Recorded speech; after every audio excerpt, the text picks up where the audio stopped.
Let us enter into this time, rejoice, and come into this sense of worship. When we come together in this place and look into each other's eyes, powerful things happen, sometimes conjuring the words of the hymnist.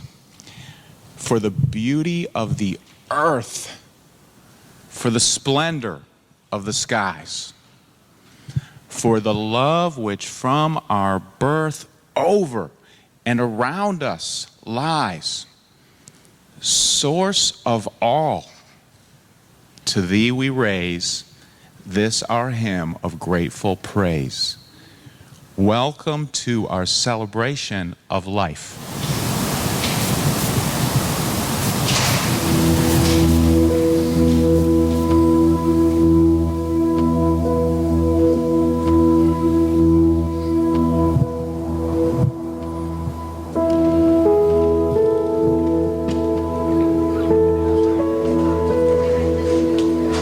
As a registered nurse at the emergency department in Reykjavik. What I can do is be a good role model in my job. When I heard about the HeforShe movement, that was actually a moment that clicked for me, made me start to question everything that I do. Am I being misogynistic or am I stereotyping? There are some shifts that I'm the only male on duty. It being strange to be a male nurse, it should be just like any other profession. I think that's the way to get guys more into it, just to show them good role models, and that's what we've been doing here in Iceland. This is not more a female job than a male job. This should just be a job for everyone. That's the impact we make, and that's what I'm trying to do. My daughter should be able to do whatever job she wants, regardless of her gender, and so will my son. So that is my spark, and hopefully this will spark some more changes in society. And that's what it's all about, it's motivating guys to work towards gender equality, which shouldn't be a question. It should be equality for everyone.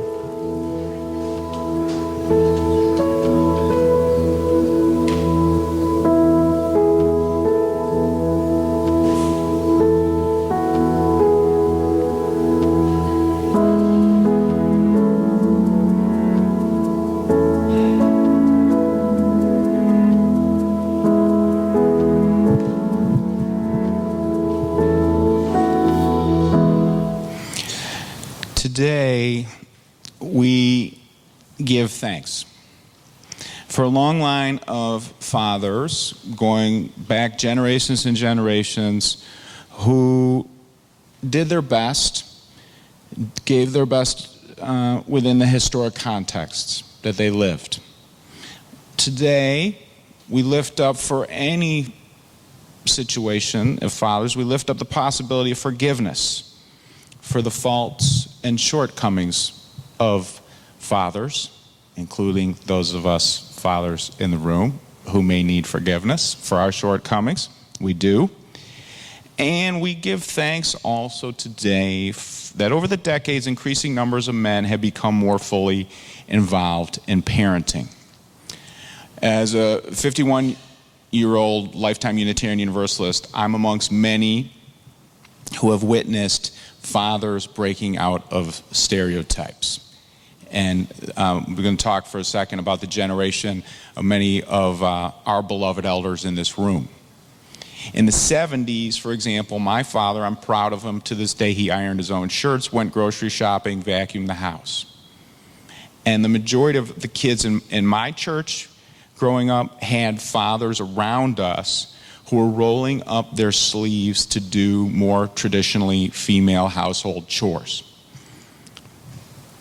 I'm reading a book right now which I recommend to you. It's important, it's compelling, it's visceral, and it's also funny. It's The Guy's Guide to Feminism, written by Michael Kaufman and Michael Kimmel, and in it there's a cartoon that says, "Scientists solve biological mystery." Top scientists have finally solved one of the great mysteries of biology. in spite of many years when people thought otherwise. It turns out that there are only 2 parenting jobs that men are not particularly good at. Men just can't seem to get the hang of childbearing or breastfeeding. Other than that, there isn't a single parenting activity that men can't do just as well as women. I like it. On this Father's Day, we pause. We have a chance to pay attention.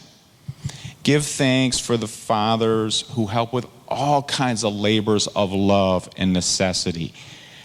Now, fair division of labor can be done a lot of different ways, but a fair division of labor in a household in and of itself is the right thing to do, but it also helps us to embrace our fullest humanity. We are in the human family. I probably many of you feel the same, but if you look back and appreciate how witnessing fathers, including fathers in this room right now, and their efforts towards gender equality enable us to see the world through a wider, more colorful lens. And so we lift up fathers who just dive in and do what needs to be done, and who speak up as allies and support for a world where females can realize their full potential, including leadership. We have so many examples of that in our Unitarian Universalist church, just being able to witness it within and without. I was sitting with parents of grown women in our justice meeting earlier today, and their daughters, who are grown adults now, are doing amazing power stuff out in the world.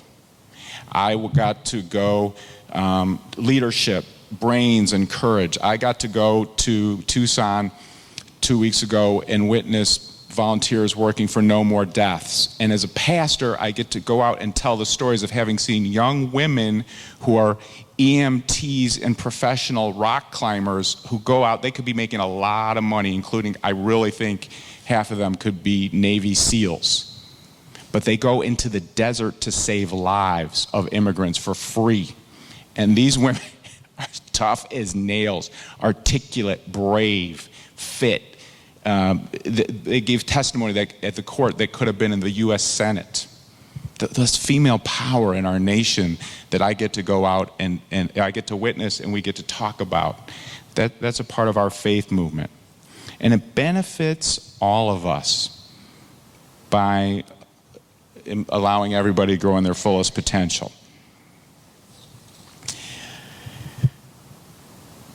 Good things are happening in the world of parenting. And I think this is a specific, it's how do we break down the discrimination that happens against women around the world? Well, I think you go one day at a time, one action at a time, one plan of a household at a time. Good things are happening in the world of parenting. I think this is a way to crack away at sexism. In the United States, from 1997 to 2008, the number of hours every day that men spent with their children went from 2 to 3 hours. Women's time remained constant at 3.8 hours a day. I don't know how they measure this. But you see, that's more daddy time with kids is good. And younger dads with younger children spent 4.3 hours a day with their children, and their wives spent 5 hours a day. And numerous studies show that more involvement with both parents, with the father, is good for the physical and emotional health of the child. When we do these holidays in the church, it's important to pause and lift up our sensitivities. We are not saying everybody has to be the same and that a household has to break out of traditional divisional labor. It doesn't matter. Each parent can decide. Somebody can use the power drill, somebody can dust. Somebody can talk about their feelings, and somebody else cannot. Someone could be the one that you stop and ask for directions when you're lost, and someone else doesn't have to. We're not talking about left-wing fundamentalism. There's only one way to do feminism, and it's my way. there are a million paths to enlightenment towards equality and inclusivity. And we caution against overly strict binary gender thinking. Some people don't feel that they fit into the box of a he or a she. And we affirm gay, lesbian, and bisexual parents, and we affirm and respect to the highest single-parent households of any kind. It's all true. It's about human, caring, giving, and receiving care. That's what we're celebrating today, and I hope everybody feels included in this. The authors state in the book, The Guide for Feminism, that we believe men should support women's equality and autonomy because we believe in the rights of individuals to make their own choices in their lives. And that's critical for Unitarian Universalists. We believe that men care about females and their families and communities and want them to be happy and safe and realize their fullest potential. And it's a real deal issue here in the United States. We know that from so many different angles. I'll bet we could take hours and days of testimony from our females in the room to say that gender inequality is still a real problem. Is that true, females? Okay, that is true. Here's one way to look at it. The U.S. gender inequality is measured in many ways. The World Economic Forum is not a left wing, it's a centrist study group. They produce an annual global gender gap report. It measures the gap between men and women in the United States in 4 areas: economics, participation and opportunity, education, health, care, and political empowerment. The United States ranks 19th in the world. Iceland ranks first, interestingly it said there, but women have in the United States 75% of the benefits and opportunities of men in those 4 areas. That's not good enough. That's a failing grade in 2019. I think most all of us would agree. That's a failing grade, 75%. So we, just like as we work against racism, we got to challenge this. And the men, I'm saying the guys and the daddies have a lot of power. So we got to be the allies to step up because, and sometimes these hidden biases come up. Don't hit like a girl. Don't cry like a girl. Whoa. Where'd that come from? Let's talk about it. By the way, if you want to challenge hidden prejudices, watch the U.S. women's soccer team today. They are unbelievable, world-class athletes, and listen to them talk about wanting pay equality. Super impressive leaders. So I want us to stand up against, this is not about being anti-male or male-hating. Vibrant feminism is good for women and girls, and vibrant feminism is good for men and the boys.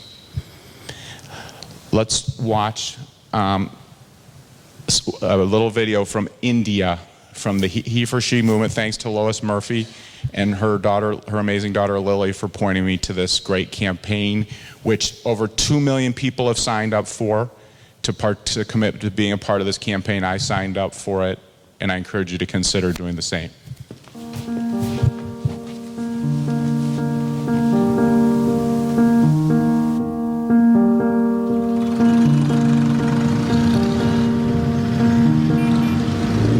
My aha moment actually was when we did a bicycle rally, or rather the first bicycle rally in Pune. We mobilized 121,000 people to sign up and pledge for HeforShe. At around 7 a.m. in the morning, we had 750 people who turned up. The idea behind organizing a HeforShe bicycle rally was to say that you are not stuck in traffic, you are traffic. The bicycle basically represented the 2 genders harmonizing.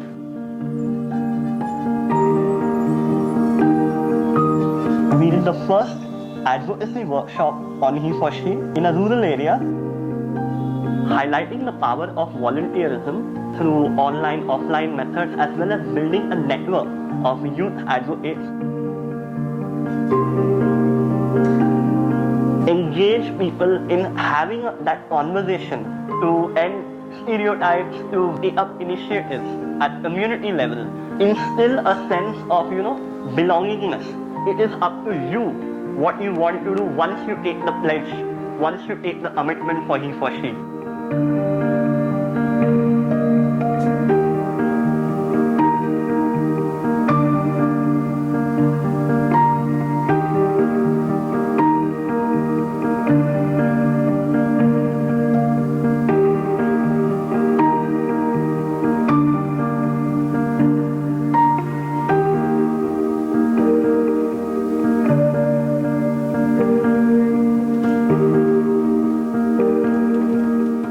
Whether you're the one holding someone else or someone's holding you, rocking or being rocked and being sang to about being loved, it doesn't get any better than that. And I just encourage us in all of this to realize this brings great joy and excitement to our lives. When we get deeply into equality for all, we can have the most fun, and our spirits can be released to laugh, dance, and love with great power. Happy Father's Day. Today, like every other day, we wake up empty and frightened. Don't open the door to the study and begin reading. Take down a musical instrument. Let the beauty we love be what we do. There are hundreds of ways to kneel and kiss the ground.